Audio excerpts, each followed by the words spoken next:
تو جیسے ہی یہ قریش کے لوگوں کو پتہ چلتا تھا کوئی نیا ڈیلیگیشن آ رہا ہے، یہ پہلے سے کہہ دیا کرتے تھے کہ دیکھو محمد کی بات نہیں سننا صلی اللہ علیہ وسلم، اس کے الفاظ میں جادو ہے اور وہ برین واش کر دیتا ہے. اسی لیے وہ پہلے سے لوگوں کو وارن کر دیا کرتے تھے. یہ وہ وقت تھا جس میں سورہ ملک نازل ہوئی ہے، مکی دور کا وہ ایسنس ٹائم، مکی دور کا وہ پرائم ٹائم جس کے اندر قریش اس بات کو تو محسوس کر گئے تھے کہ اللہ کے اس کلام میں، جس کو وہ اللہ کا کلام نہیں کہتے تھے، وہ کہتے تھے اس کلام میں کوئی میجیکل پاور ضرور ہے، اس لیے کہ یہ چلتے چلتے بھی اگر کان پر پڑ جاتا ہے تو سوچنے پر مجبور کر دیتا ہے. آپ کو اور مجھے عربی زبان سمجھ نہیں آتی نا، اس لیے شاید ہم سوچتے نہیں ہیں. ہم تراوی میں کھڑے ہو کر ایک پارا سوا پارا سنتے رہتے ہیں اور پھر ہمیں یون آتی رہتی ہے. ہم کہتے ہیں پلیز قرآن کھول لیں، بتا دیں، اس لیے کہ ہم تو سو ہی جاتے ہیں، کھڑے کھڑے ہی سو جاتے ہیں. کیوں؟ ہمیں سمجھ نہیں آتا. یہ ہمارا مسئلہ ہے. قریش کو سمجھ آتا تھا.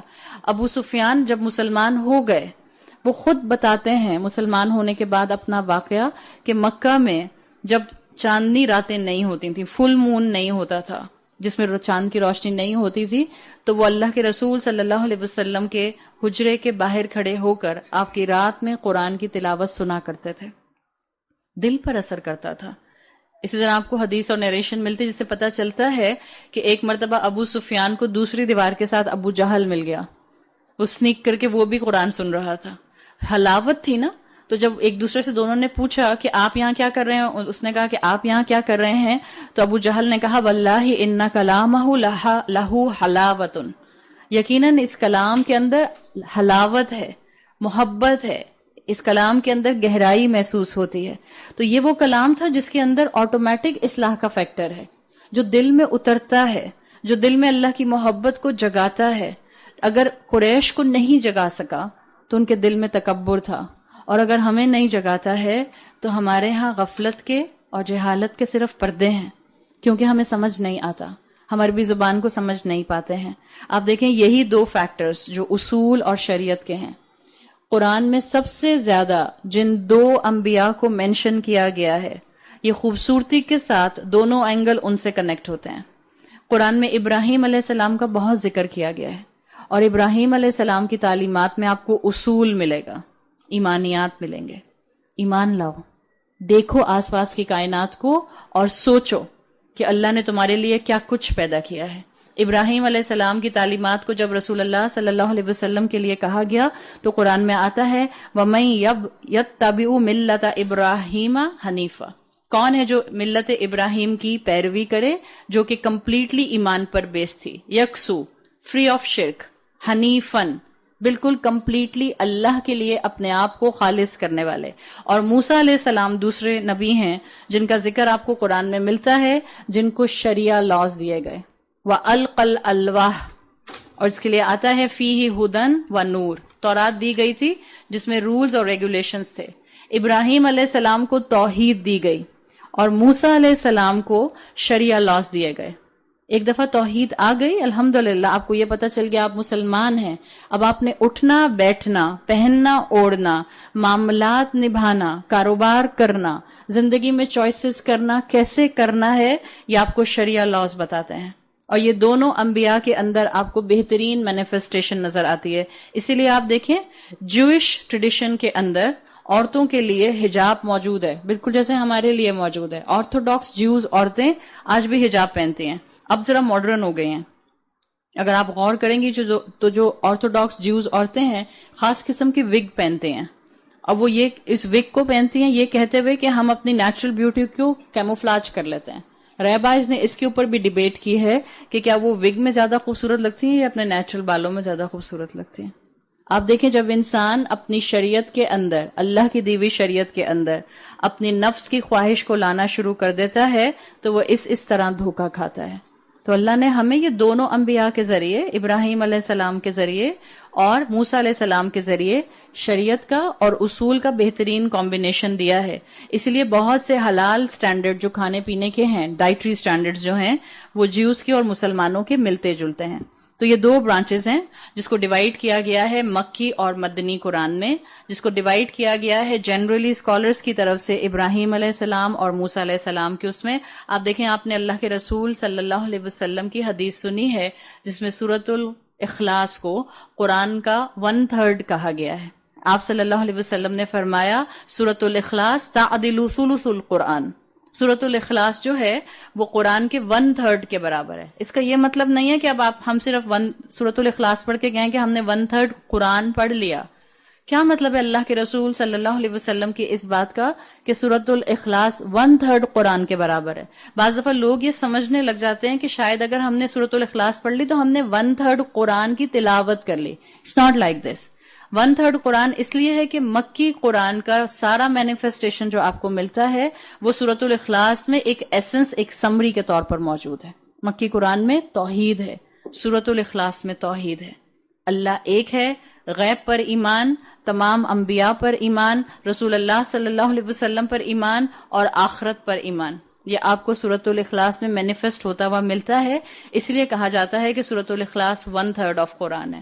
اور باقی قرآن جو شریعت ہے اس میں آپ کو ملتا ہے صحابہ کے سوالات، یسألونک ماذا ينفقون، یسألونک عن المحیض. یہ شریعہ لاز ہیں جو آپ کو اس طرح سے ملتے ہیں. تو یہ 2 برانچز ہیں قرآن کی جو ڈیوائیڈ کی گئی ہیں. اگلی کیٹیگرائزیشن وہ ہے قرآن کے 3 بیسک میسج جو ہمیں ہمیشہ یاد رہنے چاہیے. قرآن 3 میسجز کے ساتھ ہے ان سمری، جس کو اسکالرز نے مینشن کیا ہے. نمبر 1، اللہ کی عبادت صرف ہو سکتی ہے. لا الہ الا اللہ، صرف اللہ عبادت کے لائق ہے. اگر یہ جملہ ہمیں اپنی زندگی میں ہمیشہ یاد رہے تو جب ہم چوائسز کریں تو ہم لوگوں کو پریفرنس نہ دیں شریعت کے مقابلے میں، نفس کو پریفرنس نہ دیں شریعت کے مقابلے میں، اپنے گھر والوں کی بات وہاں نہ مانیں جہاں شریعت کے احکامات ٹوٹ رہے ہوں. قرآن کے سٹرکچرڈ میسیجز کے اندر پہلا میسج لا الہ الا اللہ، عبادت صرف اللہ کی ہو سکتی ہے. قرآن کے سٹرکچرڈ میسج میں دوسرا میسج اللہ کے رسول صلی اللہ علیہ وسلم کو اللہ کا بندہ اور آخری رسول ماننا. یہ قرآن کے سٹرکچرڈ میسج کا ایک میجر چنک ہے. رسول اللہ کو ایک طرف کر کے، رسول اللہ کی احادیث میں پک اینڈ چوز کر کے، رسول اللہ کی احادیث کا انکار کر کے ہم اسلام کی خوبصورتی کو مینٹین نہیں کر سکتے. اور تیسرا سٹرکچرڈ میسج جو آپ کو اور مجھے قرآن سے ملتا ہے وہ یہ ہے کہ جس نے اللہ کی عبادت کی اور جس نے رسول اللہ کو اللہ کا رسول مان کے ان کی فرما برداری کی، اللہ اس کو کیا کیا ریوارڈ دے گا، اور جس نے نافرمانی کی اس کے ساتھ اللہ کیا سلوک کرے گا. یہ سٹرکچرڈ میسج کا تیسرا حصہ ہے ریوارڈز اینڈ پنشمنٹ. سورۃ الملک میں آپ کو ریوارڈز نہیں ملتے. سورۃ الرحمن میں ریوارڈز پڑھ لیے. سورۃ الملک میں کانسٹنٹلی پنشمنٹس ہیں. سورۃ الملک اللہ کا خوف پیدا کرتی ہے. سورۃ الملک آپ کو اور مجھے آج کے دور میں اپنے نفس کو پیچھے کر کے اللہ کی اطاعت کو سامنے لانے کے لیے بہت مددگار صورت ہے. سورۃ الملک اللہ کی میجسٹی کو، اللہ کے اکبر ہونے کو واضح کرتی ہے. سورۃ الملک میں قرآن کے سٹرکچرڈ میسیجز کے اندر آپ کو پہلا میسج جو کہ اس میں آتا ہے عبادت صرف اللہ کی ہوگی، اور تھرڈ میسج میں سے پنشمنٹ کا میسج یہ پرومیننٹلی نظر آئے گا. اسی لیے میں آپ کو ایک اور چیز بتا دوں، قرآن میں اسکالرز نے 7 تھیمز ڈیسائیڈ کی ہیں. انہوں نے کہا قرآن ٹوٹلی ان 7 تھیمز کے اندر ہے، یعنی آپ کو ان 7 میں سے کوئی نہ کوئی ایک تھیم کسی نہ کسی صورت میں ضرور مل جائے گی. اگر ایک چھوٹی سی صورت بھی ہے سورۃ الکوثر، اگر ایک چھوٹی سی صورت ہے سورۃ العصر، اگر ایک چھوٹی سی صورت ہے سورۃ المسد، تو آپ کو کسی بھی ایک ان تھیم میں سے ایک کوئی نہ کوئی تھیم کسی نہ کسی صورت میں ضرور ملتی ہے. ایک صورت میں ایک سے زیادہ بھی ہو سکتی ہیں، لیکن منیمم ان 7 میں سے اسکالرز کہتے ہیں کہ کوئی نہ کوئی آپ کو قرآن کا حصہ ملتی ہے. پہلا ہے توحید، پہلی تھیم قرآن کی توحید. دوسرا ہے قیامت کا دن، روز محشر. تیسرا ہے رسالت، رسالت میں تمام انبیاء آ جاتے ہیں پلس انکلوڈنگ رسول اللہ صلی اللہ علیہ وسلم. تو توحید ہے، قیامت کا دن ہے، رسالت ہے، اللہ کی دی ہوئی شریعت ہے، رولنگز ہیں، احکامات ہیں. پھر 5th اور 6th ہے ریوارڈز اینڈ پنشمنٹ. اللہ نے احکامات دیے، جس نے مان لیے اس کے لیے 5th تھیم بتاتی ہے کہ اللہ کی طرف سے انعامات ہیں. اللہ نے احکامات دیے، جس نے اگنور کیا جس نے نہ مانا، جس نے ان کی طرف اپنی توجہ نہ کی، 6 تھیم پنشمنٹس کی آپ کو قرآن میں ملتی ہے، اور 7 زندگی گزارنے کے انڈیویجول اور کلیکٹیو احکامات ہیں. یہ 7 تھیم ہیں آپ کو مختلف اسکالرز جو بتاتے ہوئے ملتے ہیں. کلاسیکل اسکالرز وہ کہتے ہیں کہ یہ قرآن پورے کا پورا ان 7 تھیمز میں ڈیوائیڈڈ ہے. توحید، قیامت کا دن، رسالت، احکامات، اللہ کے احکامات کے بعد ریوارڈز، 5th 6th پنشمنٹ، اور 7th وہ زندگی گزارنے کے اصول جو انڈیویجولی اور کلیکٹیولی انسانوں کو چاہیے ہوتے ہیں. تو یہ آپ کے سامنے ایک چھوٹا سا تعارف تھا قرآن کا. یہ اس لیے ضروری تھا کہ میں ایک دم سے اگر تبارک الذی سے بات شروع کر دیتی تو شاید کنیکشن ایک دم سے قرآن کی محبت والا نہ بنتا، ایک سورت سے محبت والا بن جاتا. ہم نے قرآن کی ہر سورت سے محبت کرنی ہے، ہم نے قرآن کی ہر سورت کو اہمیت دینی ہے. ہم نے زندگی میں 4 سورتوں کو صرف اپنا معمول نہیں بنانا، ہم نے اپنی زندگی میں پورے قرآن سے فائدہ اٹھانا ہے، پورے قرآن کو اپنی زندگی کا حصہ بنانا. یہ بالکل ایسے تھا جو بھی ہم نے پورا انٹروڈکشن کیا، بالکل جیسے آپ اپنے فون کو چارج کرنا چاہتے ہیں. ایک آپ کے فون کے چارجر کی سائیڈ ہوتی ہے وائر کی جو آپ کے فون میں جاتی ہے، اور دوسری جاتی ہے ساکٹ کے اندر. آپ نے اپنے چارجر کی وائر کو فون میں تو پلگ ان کر دیا، پر چارجر ساکٹ میں نہیں ڈالا. پورا دن بھی فون چارجنگ پہ لگا رہے گا تو چارج ہوگا؟ نہیں ہوگا. تو اسی لیے اسکالرز کہتے ہیں کہ ہمیشہ سے یہ اسکالرز کا آپ کو مزاج ملے گا. آپ اسکالرز کی بایوگرافی پڑھیں، ان کی میتھڈالوجی پڑھیں، ان کا منہج پڑھیں، آپ ان کا طریقہ کار پڑھیں کہ وہ اپنے شاگردوں کو کیسے پڑھاتے تھے. تو ہمیشہ سے یہ طریقہ کار اڈاپٹڈ رہا کہ پہلے ایک تمہید باندھی جاتی تھی. آپ دیکھتے ہیں کتابوں کے اندر بھی پریفیس ہوتا ہے، کتابوں کے اندر بھی پہلے انٹروڈکشن دیا جاتا ہے کہ اس کتاب میں کیا آئے گا. تو یہ جو ہم نے بات کی، ہمارا مقصد کیا تھا کہ ہمارا کنیکشن قرآن سے جڑ جائے، ہمارا چارجر جو ہے وہ اس قرآن سے جا کر لگ جائے، تاکہ ہر دن ہم یہاں جو بات سنیں وہ بات ہمارے دل کے اندر ایمان کو چارجنگ لیول، ایمان کے چارجنگ لیول کو بڑھاتی جائے. ایک آخری بات یہ کہ یہ جو تھیمز میں نے آپ کے سامنے رکھیں، یا جو میں نے تعلیم القرآن کے آپ کے سامنے 2 برانچز رکھے کہ قرآن ڈیوائیڈڈ ہے اصول میں اور شریعت میں، یا میں نے آپ کو قرآن کے 3 سٹرکچرڈ میسیجز بتائے کہ اللہ کی عبادت ہوگی، رسول اللہ کو اللہ کا عبد اور آخری رسول سمجھا جائے گا، اور ریوارڈز اور پنشمنٹ اس کو ملیں گے جو فرما بردار یا نافرمان ہوگا.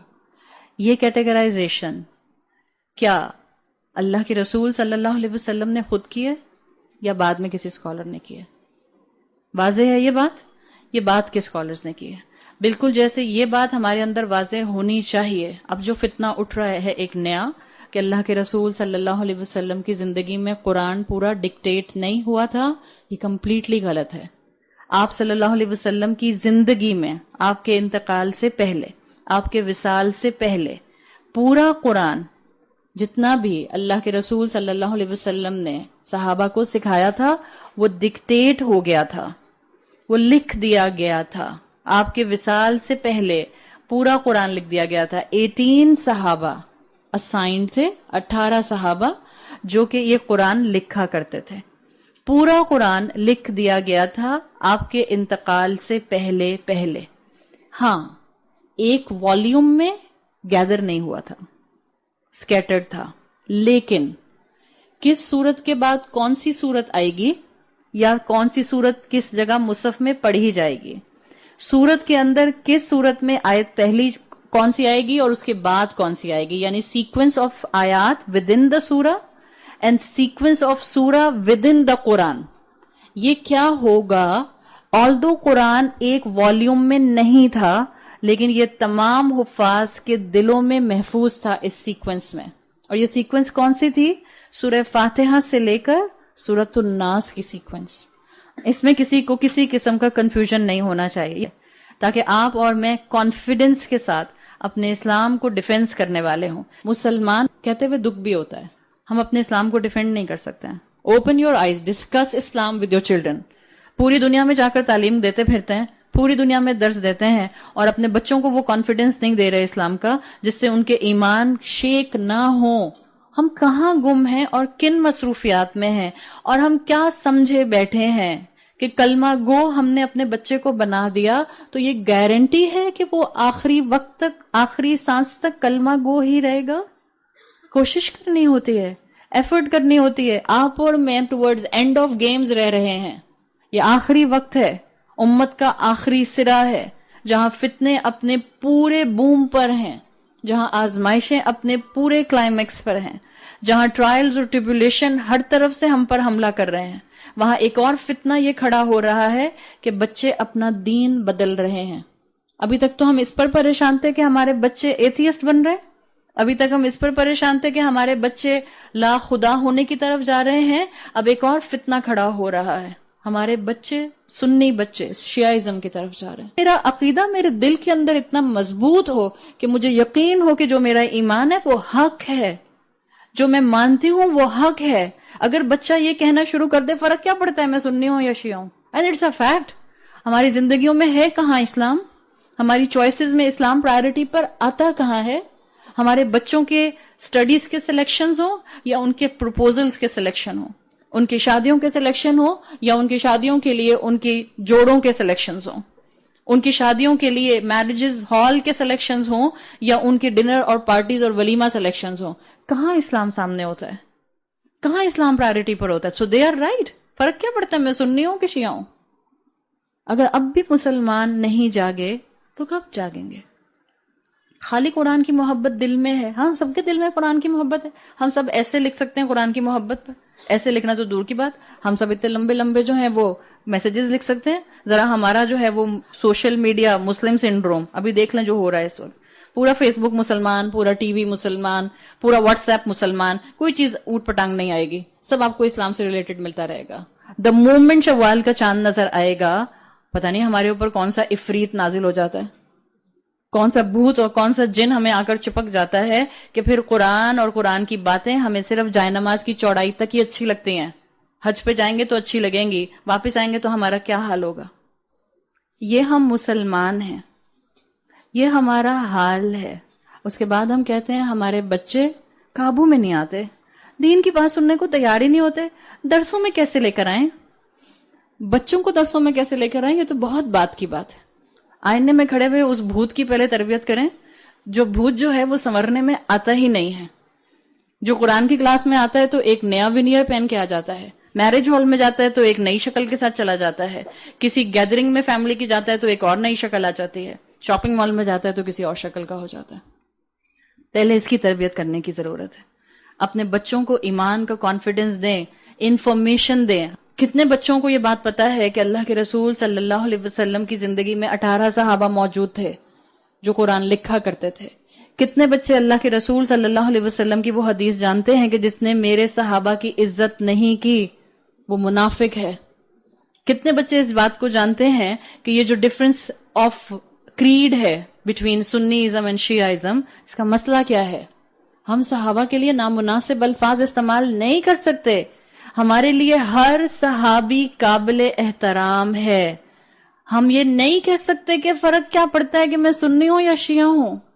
ہم اللہ کے رسول سے بھی محبت کرتے ہیں، ہم اللہ کے رسول کے اہل بیت سے بھی محبت کرتے ہیں، ہم اللہ کے رسول صلی اللہ علیہ وسلم کے ایک ایک صحابی سے محبت کرتے ہیں، اور ہم جرت نہیں کر سکتے کسی کے خلاف اپنی زبان سے کوئی ابیوسو جملہ نکالنے کی.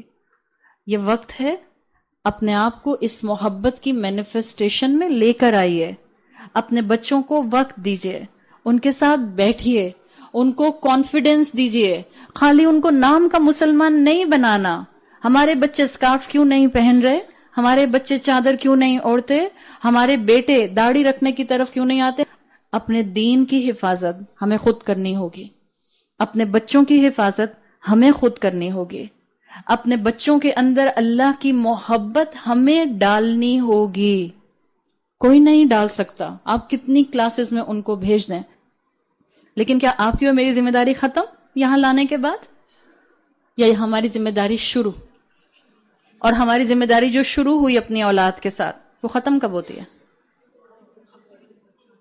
جب مجھے ملک الموت نظر آ جاتا ہے. جب تک میری زبان میں طاقت ہے مجھے اپنی اولاد کی اصلاح کا کام کرنا ہے. رسول اللہ صلی اللہ علیہ وسلم کے دور میں قرآن ایک والیوم میں نہیں تھا. ہمارے بچوں کو یہ باتیں معلوم ہونی چاہیے. ماں کو ڈیفینس اسی وقت کرے گا بچہ جب اس کے دل میں واقعی ماں کی محبت ہوگی. جس اولاد کو فکر نہیں ہوگی اس کو نہیں فکر ہوگی. چھوڑ نہیں آتی اولاد ماں باپ کو اولڈ ہومز میں جا کے. جن کے دلوں میں ماں باپ کی محبت نہیں ہوتی وہ پرواہ نہیں کرتے. جن کے دلوں میں اسلام اور اللہ کی اصل محبت نہیں ہے ان کو اس سے کوئی فرق نہیں پڑتا. تو کیا ہو گیا اگر منکر حدیث ہیں تو اٹس اوکے. ایک اللہ کو مانتے ہیں کافی تو ہے. تو کیا ہو گیا اگر ہم نے ایگنوسٹک کی فیور کر دی؟ تو کیا ہو گیا اگر ہم نے گے رائٹس کی بات کر دی؟ تو کیا ہو گیا اگر ہم نے لیسبین فرینڈ بنا لی؟ It's not the matter of تو کیا ہو گیا تو کیا ہو گیا. اٹس دا میٹر آف محبت, اٹس دا میٹر آف ایمان, it's the matter of accountability. آپ اور میں کوا بلی چڑیا نہیں ہیں. آپ کی اور میرے بچوں کی حساب کتاب کی ایک لمبی ڈیٹیل بن رہی ہے. اللہ ہر ایک انسان کو اس کی کتاب کے سمیت سامنے کھڑا کرے گا اور پھر ہاتھ رکھ کے جہاں پوچھ لیا گیا بتاؤ یہ کیوں بولا تھا. کیا تھا تو بہت دور کی بات ہے. بتاؤ یہ کیوں بولا تھا. پھر اللہ کو جسٹیفیکیشن دے سکیں گے. یہاں بچوں کی ماؤں کے سامنے تو ایسی زبانیں چلتی ہیں. کیا ماں کی آواز ڈیبیٹ کرتی ہوگی جو اولاد کی ڈیبیٹ کرتی ہے. اور بیچاری اماں قرآن کی کلاسز سن کے جاتی ہیں, پیار محبت سے بتاتے رہے, پیار محبت سے بتاتے رہے, اور اماں ایسی بیچاری شٹ اپ ہوتی ہیں 4 جملوں کے بعد. ظاہری بات ہے 6 فٹ کا جوان بیٹا جب سامنے کھڑا ہو کر ماں کو 6 جملے بول دے گا ایک جملے کے مقابلے میں تو ماں تو خاموش ہو جائے گی. جن کے بچے چھوٹے ہیں ان کے اس وقت بہترین بلیسنگ اور خزانہ ان کے ہاتھ میں ہے. اپنے بچوں کی تربیت کریں, اپنے بچوں کو اپنا خزانہ سمجھیں, اپنے بچوں کو صدقہ جاریہ بنانے کی فکر کریں. ہاں جن کے بچے بڑے ہیں وقت ختم نہیں ہو گیا, ہم زندہ ہیں, مہلت ختم نہیں ہو گئی, اللہ نے صحت دی ہوئی ہے, علم کا دروازہ آج بھی کھلا ہے. یہ کان پر علم آنا اس بات کی دلیل ہے کہ اللہ چاہتا ہے کہ ہم اپنی اصلاح کریں اور ہمارے ذریعے مسلمان امت کی آگے اصلاح ہوتی رہے. مسلمان امت کی اصلاح میں سب سے پہلے ہماری اپنی اولاد آنی چاہیے. حضرت ابو بکر صدیق رضی اللہ عنہ کے دور میں جنگ یمامہ ہوئی تھی اور جنگ یمامہ میں بہت سے حفاظ صحابہ شہید ہو گئے تھے. تب بعض صحابہ, سینئر صحابہ حضرت ابو بکر صدیق رضی اللہ عنہ کے پاس آئے تھے اور ان سے کہا تھا کہ دیکھیے آپ کو کچھ کرنا ہوگا. قرآن کو محفوظ رکھنے کے لیے ہمیں اس کو ایک جگہ کمپائل کرنا ہوگا, اس لیے کہ قرآن مختلف ٹیبلٹس پر, شولڈر بونز پر, لیدر پر, کسی کپڑے پر, کسی بڑی ایک راک کی سلیٹ کی طرح کی چیز پر لکھا ہوا تھا. تو ان لوگوں کا, ان صحابہ کا خیال یہ تھا کہ آپ کو ڈیسیجن لینا ہوگا اور آپ کو قرآن ایک والیوم میں کمپائل کرنا ہوگا. حضرت ابو بکر صدیق رضی اللہ عنہ نے کہا کہ میں وہ کام کیسے کر سکتا ہوں جو اللہ کے رسول صلی اللہ علیہ وسلم نے نہیں کیا. ایمان کی طاقت دیکھ رہے ہیں آپ. میں وہ کام کیسے کر سکتا ہوں جو اللہ کے رسول نے نہیں کیا. یہ گناہ کا کام نہیں تھا, یہ کوئی نفس کی پیروی نہیں تھی, یہ اپنے بچوں کے لیے کوئی ان کی خواہش پوری کرنے کا معاملہ نہیں تھا, یہ تو دین کی حفاظت کی بات تھی. پھر بھی کہہ رہے ہیں اتنے محتاط کہ میں یہ کام کیسے کر سکتا ہوں جو اللہ کے رسول صلی اللہ علیہ وسلم نے نہیں کیا. پھر جب بہت پریشرائز صحابہ نے آپ کو کیا تو ابو بکر نے کہا حتی شرح اللہ صدری, ٹھیک ہے میں یہ کام کروں گا جب اللہ میرا دل کھول دے گا.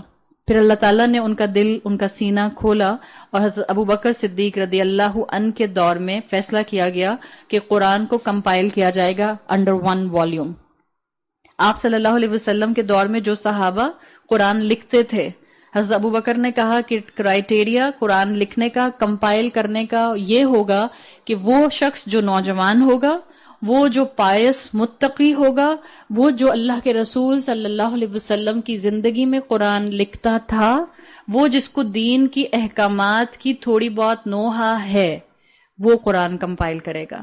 سب نے مل کر جنرل کنسنسس پر زید ابن ثابت کا نام دیا اور زید ابن ثابت نے پھر قرآن کو کمپائل کیا. ایک کاپی بنی تھی حضرت ابو بکر صدیق رضی اللہ عنہ کے دور میں, حضرت عثمان رضی اللہ عنہ کے دور میں, حضرت عمر کے دور میں بھی یہی ایک کاپی تھی. حضرت عثمان رضی اللہ عنہ کے دور کے اندر پھر اس کی فردر کاپیز بنی ہیں اور پھر اس طرح سے اس کو آگے مسلمانوں کے اندر ایک رسم الخط کے اوپر کمبائن کر کے پراپر اس کو جو ہے وہ پروننسیشن دے کر اس طرح سے آگے بڑھایا گیا.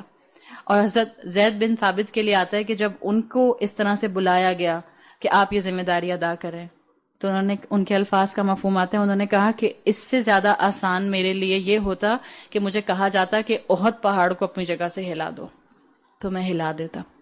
لیکن قرآن کی ذمہ داری، قرآن کو کمپائل کرنا، اٹس اے ہیوج ریسپانسبلٹی. لیکن کیونکہ حضرت ابو بکر اور حضرت عمر کی طرف سے مجھے کہا جا رہا ہے تو میں یہ ذمہ داری ادا کروں گا. اور پھر اس وقت آپ کو یہ جو آج ہمارے پاس مصحف ہے، فرسٹ ٹائم بین الدفتین، between the two bindings, Quran کو ایک والیوم کے اندر اکٹھا کر دیا گیا جو اللہ کے رسول صلی اللہ علیہ وسلم کی زندگی میں نہیں تھا. تو یہ ایک قرآن کا انٹروڈکشن تھا. اللہ تعالیٰ ہمارے دلوں میں قرآن کی وہ محبت پیدا کرے کہ ہم اپنے بچوں کو بھی قرآن سے جوڑ سکیں، اپنے آپ کو اپنی آخری سانس تک قرآن کی تعلیمات سے جوڑ کر رکھ سکیں، اور اپنے ساتھ ساتھ بہت سے مسلمانوں کو اسلام کا کانفیڈنس دے سکیں. جہاں تک سورۃ الملک کی بلیسنگ کی بات ہے، سورۃ الملک کے فضائل کی بات ہے، دیکھیں اللہ کے رسول صلی اللہ علیہ وسلم نے بہت کم صورتیں ہیں جن کے فضائل، جن کی بلیسنگز کو مینشن کیا ہے. سورۃ الملک انہی صورتوں میں سے ایک ہے. آپ صلی اللہ علیہ وسلم کی ایک جنیرک حدیث آتی ہے جو میں نے سورہ رحمان میں بھی مینشن کی تھی. پچھلے سال جب میں نے سورہ یاسین کرائی تھی اس وقت بھی میں نے یہ حدیث مینشن کی تھی. یہ وہ حدیث ہے جس کو تمام کلاسیکل اسکالرس اپنی تمام تفاسیر میں as a generic blessing for whole Quran mention کرتے ہیں. مستدرک حاکم اور مسند امام احمد میں یہ حدیث آپ کو مل جاتی ہے جس میں آپ صلی اللہ علیہ وسلم نے قرآن کو ڈیوائیڈ کیا ہے کہ قرآن کی شروع کے طوال جو ہیں، جو اس کی شروع کی لیندی صورتیں ہیں، وہ تورات کے برابر ہیں. پھر اس میں جو ہے معین ہیں، پھر اس میں مثانی ہیں، اور جو آخری پورشن ہے مفصل کا، اس کے لیے آپ صلی اللہ علیہ وسلم نے فرمایا کہ مجھے تمام انبیاء پر فضیلت دی گئی ہے تھرو مفصل. مفصل کا پارٹ قرآن میں سورت قاف سے شروع ہوتا ہے اور سورت الناس تک جاتا ہے. اسی مفصل کے پارٹ میں سورت الملک آتی ہے. ایڈیشنلی سورت الملک اس آخری چنک میں آتی ہے جو آخری چنک مکی دور کا ہے. سورت الملک دیکھیں، سورت الملک سے پہلے مصحف میں کون سی سورت ہے یاد ہے؟ 28واں پارہ جہاں ختم ہوتا ہے سورہ تحریم. تحریم نہیں ہے، تحریم، تا کی زبر کے ساتھ. سورہ تحریم 28ویں پارے کی آخری سورت ہے، مدنی سورت ہے. سورت الملک 29ویں پارے کی پہلی سورت ہے. سورت الملک سے مکی صورتوں کا آخری چنک آتا ہے. اس سے پہلے آپ کو یہ جو سارا چنک ملتا ہے سورہ کہف سے لے کے سورہ تحریم تک، اس میں مدنی صورتیں بہت زیادہ ہیں. سورت الملک سے لے کر سورہ فلق سے پہلے سورت الاخلاص تک، سورہ ملک سے لے کر سورت الاخلاص تک ساری مکی صورتیں، کمپلیٹ مکی صورتیں. یہ آخری چنک ہے مصحف میں مکی صورتوں کا. اور جو آخری 2 صورتیں ہیں قرآن کی کون سی ہیں؟ سورہ فلق اور سورہ ناس، یہ دونوں مدنی صورتیں ہیں. ٹھیک ہے، تو سورہ ملک اس حساب سے اہم ہے. ایک طرح سے اس کی فضیلت آتی ہے کہ یہ مفصل میں آتی ہے، جس کے لیے آپ صلی اللہ علیہ وسلم نے فرمایا کہ مجھے تمام انبیاء پر فضیلت دی گئی بالمفصل، اس مفصل کے حصے کے ذریعے. اس کی دوسری بلیسنگ یہ آتی ہے کہ یہ علماء کہتے ہیں کہ یہ ان آخری چنک مکی صورتوں کا ہے جو مصحف میں فائنلی آیا اور جو ایک اتھارٹیٹیو پوائنٹ رکھتا ہے تمام مسلمانوں کو نافرمانی سے نکالنے کے لیے اور تمام ڈس بلیورز کے اندر اللہ کی معرفت کو ڈالنے کے لیے. تو اس طرح سے سورہ ملک کی اہمیت آتی ہے. سورہ ملک کو بعض اسکالرز نے اللہ کے رسول صلی اللہ علیہ وسلم کی مختلف احادیث کی وجہ سے سورۃ المنجیات بھی کہا ہے. نجات دینے والی سورت، دا سیویئر، دا پروٹیکٹر، وہ سورت جو بچانے والی ہے. آپ کو سورۃ الملک کے اوپر بہت سی احادیث مل جاتی ہیں. صحیح حدیث آتی ہے رسول اللہ صلی اللہ علیہ وسلم کی، ابی داؤد کے اندر آپ نے فرمایا سورۃ من القرآن، قرآن میں سے ایک سورت ہے. اچھا، آپ میں سے جو لوگ الحمدللہ عربی زبان سمجھتے ہیں، سورتن من القرآن آیا ہے، جن کو سمجھ آتا ہے سورتن، یہاں پر کامن ناؤن آیا ہے، ایڈجیکٹو. جب جملہ عربی زبان میں نکرہ سے شروع ہوتا ہے تو ایک اس کی وجہ نکرہ میں آنے کی، اس چیز کی، اس جملے کی عظمت بیان کرنا بھی ہوتا ہے. جب کامن ناؤن آتا ہے اور کامن ناؤن سے جملہ شروع ہوتا ہے تو ایک ریزن ہوتی ہے کہ اس کامن ناؤن کو لانے کی وجہ کیا ہوتی ہے کہ جو آگے بات آ رہی ہے وہ بہت عظیم بات ہے. تو ابو داؤد کے اندر جو حدیث آتی ہے اس میں آپ صلی اللہ علیہ وسلم نے فرمایا سورۃ من القرآن 30 آیہ، قرآن کی ایک سورت ہے جس کی 30 آیتیں ہیں، لصاحبها حتی یغفر لہ، یہ سورت اپنے پڑھنے والے کے لیے، صاحب کے لیے مغفرت کرے گی جہاں تک کہ اس کو بخش دیا جائے گا۔ کون سی سورت ہے؟ آپ نے فرمایا تبارک الذی بیدہ الملک، یہ وہ سورت ہے جو کہ 29ویں پارے کے شروع میں آتی ہے، سورۃ الملک، یعنی آپ نے فرمایا سورہ ملک اپنے ساتھی کی شفاعت کرے گی۔ کب تک؟ ایک ہوتا ہے آپ ہیں بڑی بہن، آپ کی ہے چھوٹی بہن، چھوٹی بہن کہہ رہی ہے بڑی بہن سے پلیز آپ جا کے امی سے کہہ دینا مجھے فرینڈز کے ساتھ جانے دینا۔ آپ بڑی بہن ہوتے ہوئے کہتی ہیں ٹھیک ہے بس ایک دفعہ کہوں گی۔ یہ جو آپ نے ایک دفعہ کہا شفاعت کی نا، یہ آپ کی شفاعت ہو گئی، آپ نے اس کے بہاف پر ایک انٹرسیشن کیا۔ اب آپ بڑی بہن ہیں، امی نے ایک دفعہ انکار کر دیا، آپ کے دل میں بہن کی محبت ہے، آپ تب تک امی سے کہتی رہیں گی جب تک امی مان نہ جائیں۔ اس صورت کے لیے یہاں پر یہی بات آئی ہے، حتی یغفر لہ، یہ سورۃ الملک اپنے پڑھنے والے کے لیے اس وقت تک شفاعت کرتی رہے گی، حتی یغفر لہ، جب تک کہ اس کو معاف نہیں کر دیا جائے گا۔ یہ قرآن کی صرف ایک سورت ہے جس کا آپ کو اور مجھے اتنا بڑا اعزاز دیا گیا ہے، تو اس کو اپنی ڈیلی روٹین کا حصہ بنانا اس کی بلیسنگز میں سے ایک بلیسنگ آتی ہے۔ یہ جو اس کی اللہ کے رسول صلی اللہ علیہ وسلم کی حدیث کا ایک انداز ہے، آپ نے کہا قرآن میں ایک سورت ہے جس کی 30 آیتیں ہیں، اگر آپ حدیثوں کے بھی سٹرکچر کو سمجھنا شروع کر دیں، جیسے قرآن سمجھا جاتا ہے دیر از اے ہول نالج، ایسے حدیث سمجھی جاتی ہے، ایسے ہی حدیث سمجھی جاتی ہے۔ اللہ کے رسول صلی اللہ علیہ وسلم نے ڈائریکٹ کیوں نہیں کہا کہ قرآن کی سورت الملک یا قرآن کی سورت تبارک الذی جو ہے وہ ایسی سورت ہے جو اپنے پڑھنے والے کی شفاعت کرے گی جب تک کہ اس کو بخش نہ دیا جائے؟ اس انداز میں کیوں کہا کہ قرآن میں ایک سورت ہے جس کی 30 آیتیں ہیں جو اس وقت تک اپنے پڑھنے والے کی شفاعت کرے گی جب تک کہ اس کو بخش نہ دیا جائے؟ اس لیے کہ جب آپ پیچھے جاتے ہیں رسول اللہ صلی اللہ علیہ وسلم کے دور میں، آپ صحابہ کی ڈیلی پریکٹس کو دیکھتے ہیں۔ یہ صحابہ کی ڈیلی پریکٹس ہوتی تھی کہ جب وہ قرآن کے ساتھ اپنا وقت گزارتے تھے تو قرآن کے ساتھ وقت گزارنا ان کی ڈیلی کنورسیشن کا حصہ ہوتا تھا۔ جیسے اگر ان کو یہ بتانا ہوتا تھا کہ فلاں صحابی کا گھر کتنی دور ہے، جیسے کسی نے آ کے پوچھا کہ حضرت سعد بن ابی وقاص کہاں رہتے ہیں، اور یہ صحابی جن سے پوچھا جا رہا ہے یہ اللہ کے رسول کے حجرے کے باہر کھڑے ہیں، تو ان کا انداز کیا ہوتا تھا؟ 60 آیتیں دور رہتے ہیں۔ حضرت ابو ایوب انصاری، ہم جانتے ہیں کہ اللہ کے رسول صلی اللہ علیہ وسلم کے گھر کے بہت قریب رہتے تھے، تو بعض صحابہ کے لیے آتا ہے کہ جب ان سے کوئی پوچھتا تھا کہ ابو ایوب انصاری کا گھر کہاں ہے تو وہ کہا کرتے تھے سورۃ الاخلاص کے ڈیفرنس میں۔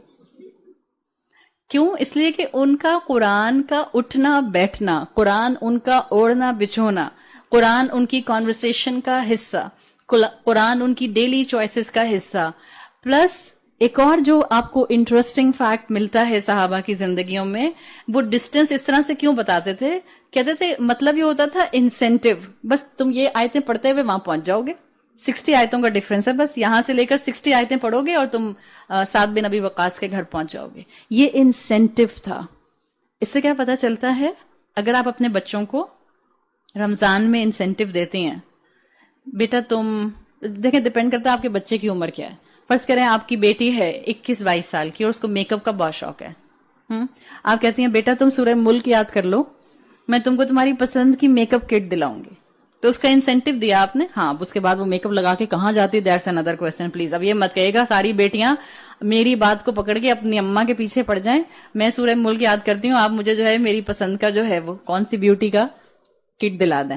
ایسی کوئی بات نہیں ہے، آپ میک اپ لگائیں، خواتین میں رہیں، اپنی اماں کے سامنے رہیں، اپنے ابا کے سامنے رہیں، اپنے بھائی کے سامنے رہیں اور اپنے لیڈیز کے سرکل میں رہیں تو ٹھیک ہے، ادروائز یہ نہیں مطلب ہے کہ اب عائشہ آنٹی کی بات کا فتویٰ بنا کے جو ہے وہ پورے علاقے میں پھیلا دیا جائے کہ عائشہ آنٹی نے کہا ہے کہ میک اپ کٹ خرید سکتے ہیں۔ ایک تو کچھ مائک پہ بولتے ہوئے بھی مجھے ڈر لگنے لگ گیا اب، ایک تو یہ ہوتا ہے کہ مائک پہ پتہ نہیں کہاں تک پہنچ جاتا ہے، دوسرا ایک اور خطرناک چیز جو ہونے لگ گئی ہے، جب واٹس ایپ پر آڈیوز نکل جاتی ہیں نا، it's really out of hand, پھر لوگ اس میں سے کون سا چنک 2 جملے نکال کے کہاں پھیلا دیتے ہیں، اللہ ہی کی حفاظت میں ہے، نیت اللہ کی خاطر ہے تو اللہ ہی حفاظت کرے گا، لیکن مطلب کیا ہے؟ اس سے بعض اسکالرز یہ بات نکالتے ہیں کہ بچوں کو, نوجوانوں کو انسینٹو دیا جا سکتا ہے, یہ لالچ کی کیٹیگری میں نہیں آتا کہ آپ اتنی آیتیں یاد کر لیں آپ کو میں یہ چیز دلاؤں گی, آپ اتنا قرآن یاد کر لیں میں آپ کو یہ چیز دلاؤں گی. تو یہ صحابہ کا معمول ہوتا تھا کہ وہ ریگولر کسی کو قرآن کی آیات کے ساتھ ڈسٹنس بتایا کرتے تھے. تو جب بھی اب جب آپ اس حدیث کو پڑھیں گی تو آپ کو یہ پچھلی پوری بات یاد آئے گی کہ اللہ کے رسول صلی اللہ علیہ وسلم نے ایسے کیوں کہا تھا کہ 30 آیتیں ایسی ہیں جو تمہارے لیے اگر تمہاری پریکٹس بن جائیں گی, تمہاری ڈیلی پریکٹس بن جائیں گی, تو وہ تمہاری شفاعت کریں گی اور وہ تمہیں قیامت کے دن اس وقت تک اللہ کے سامنے جو ہے تمہارے لیے انٹرسیشن کرتی رہیں گی جب تک کہ اللہ تمہیں معاف نہیں کر دے گا. دیکھیں اللہ کے رسول صلی اللہ علیہ وسلم اور قرآن یہ بات واضح کرتا ہے کہ شفاعت ہوگی. جیسے یہاں سورت کی شفاعت کا ذکر آ رہا ہے, ایسے ہی ہم جانتے ہیں قرآن کے اندر یہ بات آئی ہے کہ اللہ شفاعت کا جو ہے وہ انسینٹو یا شفاعت کی اجازت دے گا, الا ان یشاء اللہ, جس کو اللہ چاہے گا. شفاعت جو ہے وہ انکنڈیشنل نہیں ہوگی, کنڈیشنل ہوگی. جس کو اللہ اجازت دینا چاہے گا کہ یہ شفاعت کر سکتا ہے وہ شفاعت کرے گا, اور جس کے لیے اللہ اجازت دے گا صرف اس کی شفاعت کی جائے گی. رسول اللہ صلی اللہ علیہ وسلم ہماری شفاعت کریں گے انشاءاللہ. خاموشی کیوں تھی پہلے؟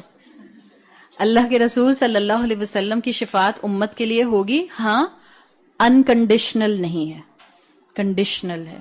ہم جانتے ہیں کہ اللہ کے رسول صلی اللہ علیہ وسلم کے پاس بعض لوگ آئیں گے آپ کے حوض کوثر پہ, جن کو آپ پہچان لیں گے. اور پہچانیں گے کیسے؟ من آثار الوضو, ہمارے وضو کے اعضاء سے پہچان لیں گے.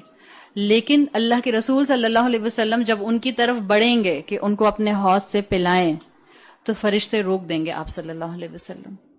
یہ نمازی لوگ ہیں جن کی شفاعت سے آپ کو روک دیا جائے گا. سو دس از اے ویری سیریس پوائنٹ. یہ نمازی ہوں گے اس لیے کہ ان کے وضو کے اعضاء چمک رہے ہیں. ایسے مسلمان امتی بھی ہوں گے جن کے اوپر کوئی گلو نہیں ہوگا. اس لیے قرآن میں آتا ہے کہ مجرم اس دن اپنی نشانیوں سے پہچان لیے جائیں گے. تو اس کو اسکالرز نے ڈیفائن کیا ہے کہ مسلمان کیسے مجرم ہوں گے اور مسلمانوں کی کیا علامت ہوگی جس سے وہ پہچانے جائیں گے. ایک انسان کے اوپر مسلمان کا ٹائٹل ہونا اور وضو کے آثار نہ ہونا, اس سے بڑا اس کے لیے مجرم اور کرمنل ہونا قیامت کے دن کوئی اور بڑی علامت نہیں ہوگی. تو ایسے مسلمان جن کے وضو کے اعضاء لیومینس ہوں گے, چمک رہے ہوں گے, حوض کوثر تک پہنچ جائیں گے, رسول اللہ صلی اللہ علیہ وسلم ان کو دیکھیں گے اور ان کو اپنے حوض سے پلانے کے لیے آگے بڑھیں گے. آپ صلی اللہ علیہ وسلم کو فرشتے روک دیں گے. اور حدیث کا مفہوم آتا ہے کہ کہا جائے گا اللہ کے رسول آپ کو نہیں معلوم کہ ان لوگوں نے آپ کے پیچھے دین میں کیا کیا نئی چیزیں ایجاد کر لی تھی. تو شفاعت کنڈیشنل ہے رسول اللہ صلی اللہ علیہ وسلم کی. اللہ کے رسول صلی اللہ علیہ وسلم کنڈیشنل شفاعت کریں گے, سورۃ الملک شفاعت کرے گی, اور اسی طرح سے قرآن اور روزہ قیامت کے دن اللہ سے ہماری شفاعت کریں گے. قرآن کہے گا اللہ میں نے اس کو رات میں نیند سے دور رکھا تو اس کو بخش دیجئے, اس کی شفاعت کیجئے. روزہ کہے گا اللہ میں نے دن میں اس کو کھانے پینے سے روک کر رکھا تو اس کی شفاعت کیجئے. آپ صلی اللہ علیہ وسلم کی حدیث میں آتا ہے اللہ ان دونوں کو شفاعت کرنے کی اجازت دے گا, ان دونوں کو شفاعت کی اجازت دی جائے گی. جہاں تک سورہ ملک کی شفاعت کی بات ہے, یہ کنڈیشنل ہے یا انکنڈیشنل ہے؟ کیا خیال ہے؟ جی نہیں, یہ بھی کنڈیشنل ہے. جب مین آپ کو یہ بتا دیا کہ شفاعت کا کانسیپٹ ہی کنڈیشنل ہے, انکنڈیشنل ہے ہی نہیں اسلام میں. یہ جملہ یاد رکھیے گا. جہاں اتنی الحمدللہ انفارمیشن آ گئی, اسلام میں شفاعت حقہ جس کو کہتے ہیں, دا ایکچوئل ٹرو شفاعہ ان کنٹراری ٹو شفاعت باطلہ, اسلام میں شفاعت کا کانسیپٹ یہ ہے کہ ہر شفاعت کنڈیشنل ہے. رسول اللہ کی شفاعت کنڈیشنل ہے, قرآن کی شفاعت کنڈیشنل ہے, روزے کی شفاعت کنڈیشنل ہے, سورۃ الملک کی شفاعت کنڈیشنل ہے. کل بتاؤں گی انشاءاللہ کیسے کنڈیشنل ہے. اللہ سے دعا کیجئے کہ اللہ ہمارے وقت میں برکت دے. میرا کبھی بھی صورتوں پر دوڑنے کا دل نہیں کرتا. میں نے اللہ کا نام لے کر فوزیہ کی خواہش کے اوپر سورہ ملک کرانے شروع کر دیا. اب اللہ برکت ڈالے گا, انشاءاللہ مکمل ہوگی. لیکن بس خواہش یہ ہے کہ جو علم آئے وہ دل میں اتر جائے, وہ عمل کا حصہ بن جائے. خواہش یہ ہے کہ جو حق ہو اللہ اس کو زبان سے نکلوا دے. دعا مانگیے گا اپنے لیے بھی اور دعا مانگیے گا میرے لیے بھی کہ اللہ مجھے بھی حق بولنے کی توفیق عطا فرمائے, کلیئرٹی آف سپیچ دے. اللہ ہمارا یہاں کا ایک ایک لمحہ روز محشر میں نیکیوں میں ہمارے نیکیوں کے سکیل میں ہیویسٹ لمحہ بنا دے. اللہ اس علم کو ہمارے حق میں حجت بنا دے. اللہ ہمیں اس آخری عشرے میں اپنی تمام تر بہترین مغفرت عطا فرمائے. اللہ تعالیٰ تمام مرحومین کی مغفرت فرمائے. اللہ تعالیٰ تمام مسلمان امت پر اپنا رحم فرمائے. اللہ جس کی جہاں جو حاجت ہے اللہ اس کی وہ حاجت مکمل فرمائے. اللہ تعالیٰ اس گھر پر اپنی رحمت اور برکت نازل فرمائے. اللہ تعالیٰ ہم سب کی اولادوں کو ہمارے لیے اور ہمیں اپنے والدین کے لیے بہترین صدقہ جاریہ بنائے. اللہ ہمیں موت نہ دے مگر اس حال میں کہ ہم ایمان پر مکمل اپنے جمے ہوئے ہوں. اللہ ہمیں اپنی رضا اور جنت الفردوس عطا فرمائیے. اللہ ہمیں اس عمل کو احسن طریقے سے مکمل کرنے کی توفیق عطا فرمائیے. اللہم احسن عاقبتنا فی الامور کلہا واجرنا من خزی الدنیا وعذاب الآخرہ. اللہم انک عفو کریم تحب العفو فاعف عنی. سبحانک اللہم وبحمدک اشہد ان لا الہ الا انت استغفرک واتوب الیک. جزاک اللہ خیرا.